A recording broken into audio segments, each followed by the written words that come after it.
Hi everyone, my name is Chaitni. I am a mindset and nutrition coach. I help clients cope with stress, depression, or anxiety through healthy habit formation, lifestyle changes, and proper nutrition. Every week I drop a wellness related video, so if wellness interests you or intrigues you, please make sure to subscribe to my YouTube channel. I also blog about self-care and self-love reminders, so if you're more of a reader, make sure to subscribe to my blog. The link for that will be in the description. And lastly, you can follow me on Instagram at Imperfect Bodies by C-Modi. So this week's topic is how to beat procrastination.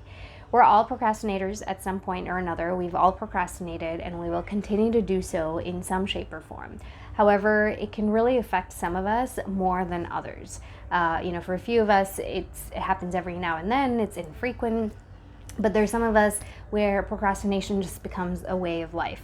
So today's video is going to talk about some helpful ways to overcome that procrastination and try and feel more productive and try and meet your full potential. So before I get into some of those tips, I just want to talk about why procrastination happens. A lot of times it's this this connection to perfectionism. If you're a perfectionist, you want to make sure that everything that you do is going to be exactly how you want it to be. And sometimes that's the biggest thing holding you back from getting started. So one of the key reasons why procrastination happens is the need to be a perfectionist. One of the other reasons is anxiety. You're anxious about the work that you have to put in, or you're really anxious about the results, the outcome. So forget the journey, forget the process. You're just so focused on what's going to happen or what the results are going to be that is what holds you back. Something else that can hold you back is a lack of motivation. So it's not you being lazy, it's just you not having the motivation to do the work because it's not important to you or it's not a priority for you. I mean, there could be a myriad of reasons. One of the other causes is low self-esteem. Where you feel like you question your capabilities, you question your strength, you question your ability to actually do the work and do it well. And then, some of the other issues could be certain mental health struggles, like if you have depression or if you suffer from bipolar disorder, any of that stuff, it might hold you back from getting the work done because it's just so natural to ruminate. It's natural to not want to do anything in that frame of mind where it can affect your productivity and it can just lead to procrastination. And one of the biggest reasons, which I will talk about in the tips that I share, is, typically you procrastinate in situations where the reward or the consequences are not immediate. So it's procrastinating going to the gym, or it's procrastinating preparing for a presentation that isn't due until the end of next week. So a lot of times, what you're procrastinating for is just something that's not in the near future. And whether you do the work or not, it's not affecting you in that moment. So it's very easy to push it off and to not think about it. But think about it and not do anything about it. So that's one of the biggest reasons for procrastination. So with that said, I'm going to share 5 tips with you that can really help you beat that procrastination. If there are certain suggestions or certain tools that really work for you, please share them because knowledge is power and it's only powerful when it's shared. So if it's something that I haven't talked about, feel free to drop it in the comments so that somebody else watching this video can also take advantage of it. So suggestion number 1 is start small. A lot of times, we have a mountain of tasks or we want to accomplish this project overnight or in a very short period of time. That's not possible. So start with small but manageable tasks. And make it as easy as it is for you to begin, because the hardest part when it comes to procrastinating is taking that first step and actually starting. So just to get started, make that task really easy to accomplish and really simple to accomplish.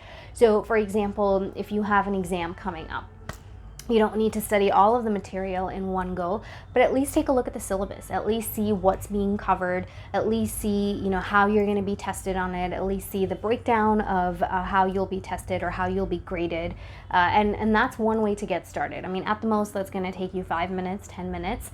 And that might make you feel like, this isn't so hard. I can do this. This is manageable. It's within my realm of capabilities. I can do this. So that is something you can do. Or if you have a presentation due or a speech that you need to prepare for, just kind of browsing through and deciding on the topic could be one of the things that gets you started.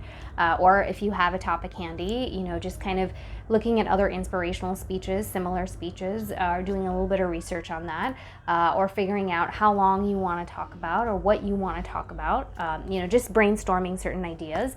Again, that takes the pressure off of really getting into it, getting knee deep into it, and just getting the ball rolling. So start small and make those tasks really manageable. Okay, tip number 2 is, I mentioned this earlier, is set immediate rewards and immediate consequences. So for instance, if your goal is to work out, is to go to the gym, you might procrastinate and say, oh, not today, it's really cold outside, I don't want to go for a run outside, I don't really want to leave my home, get in the car and go to the gym. And you know what? It's going to be fine. It's not like you're going to put on 10 pounds in that moment. But you keep skipping and you keep not working out, and that's when it will lead to weight gain and a bunch of other diseases possibly. So you can see that the consequence is not in the moment. The effects of all of the decision that you make, the procrastination that happens, will affect you in the long term. Similarly, the rewards are not instant. Just because you go to the gym today doesn't mean you're going to be able to shed 10 pounds. You need to consistently go to see a difference and to see that weight loss. So when you procrastinate, a lot of times the reward and the consequences are not immediate, and that's what leads to the procrastination. So make those rewards immediate, make those consequences immediate. Here are some suggestions. If we stick to the workout theme, get an accountability partner. So if you've decided with your friend that you'll be at the gym at 7 a.m. Thursday morning, guess what? You have 2 choices. 1 is to show up and be a friend, and 2 is to totally bail and be a jerk. So that is going to force you. That's the consequence at play. It's going to force you to show up and to make sure you remain committed to working out. On the flip side, if you're looking also at rewards, there are plenty of them. You can say, okay, once I finish studying this chapter, I'm going to reward myself with a 30-minute episode of my favorite TV show, or I'm going to do 5 minutes of social media browsing. Whatever it is that makes it fun for you. So try to combine the two. Try and combine the consequence and the reward to the activity that you need to get done, and that'll push you to actually get that activity done. Something else that you can try is, lay a bet with somebody. And once you make that bet, it's whatever it is, whether it's trying to eat healthy or trying to cut out soda from your diet, try to do it for a while. And that's another way to hold yourself accountable, because when you know that there's something at stake here, even if it's just your word, it will push you to take that step and to not procrastinate and actually try and achieve your goals. So it's very important to establish those rewards as well as those consequences. Number 3 is eliminate distractions, or at least minimize them. So find out what helps you focus. In my case, even if there's a lot of noise or a lot of distractions around me, and I can't escape them, what I do is I just plug in my headphones and I listen to focus music. I just Google focus music on YouTube or on Spotify, and that's what I listen to. So figure out what helps you focus and where can you focus. Sometimes it's changing your environment. Studying at home may not be it. Maybe you need to go to the library. Maybe you need to go to a friend's place where it's a lot more quiet, or maybe you just need to change the space, go to a coffee shop, and that might do wonders for you. So find the right space, find the tools that help you focus to limit these distractions. Don't just try and work with them. You need to try to eliminate them and also minimize them. Some of the other suggestions are you can put timers for the use of apps on your phone. So you only get to use YouTube for an hour a day. If you use 30 minutes of it in the morning while you're getting ready, then guess what? You only have another 30 minutes left. So you can do that for your phone. You can also do that for your computer. You can, set just streaming hours where you're only watching Netflix between 9 p.m. and 10 p.m.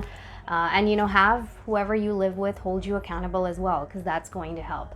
But a big part of getting over procrastination is trying to eliminate or minimize the distractions that exist in your life.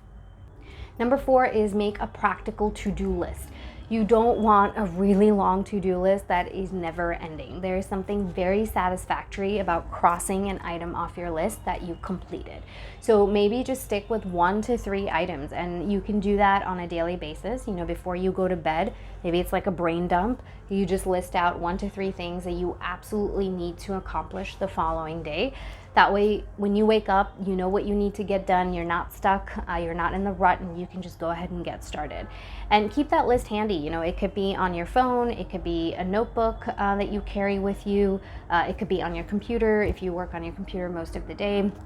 So, all these different ways to make sure that you can visually see that list on a consistent basis. And again, keep that list practical. And once you're done with a task, cross it off. It'll feel really good. And more than anything else, it's going to feel really motivating to move on to the next task, or to feel like, I got something accomplished. And that's pretty big. So, have a to-do list and make sure it's practical and it's not too lengthy.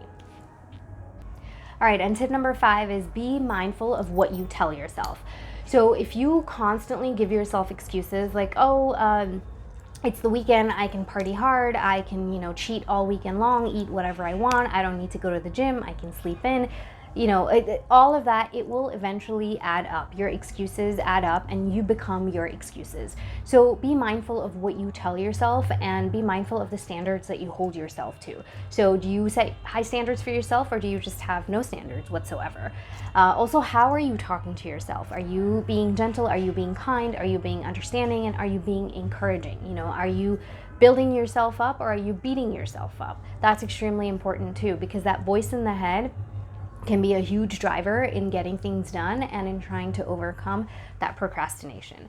So it's really important that you hold yourself to the standard where you want to see yourself. And then number 2 is you are careful about how you build yourself. Instead of talking poorly to yourself, be encouraging and be positive. Because if you believe you can do something, you will.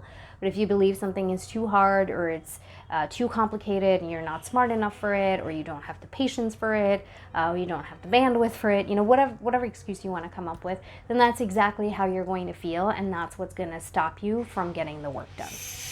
So those are my 5 tips. The last thing I want to leave you with is procrastination affects everybody. I promise you, if you're a procrastinator, that doesn't mean you're lazy. That doesn't mean, that you're messed up. It affects everybody. It's just important to recognize it and to try and put some tools in place that can help you overcome them.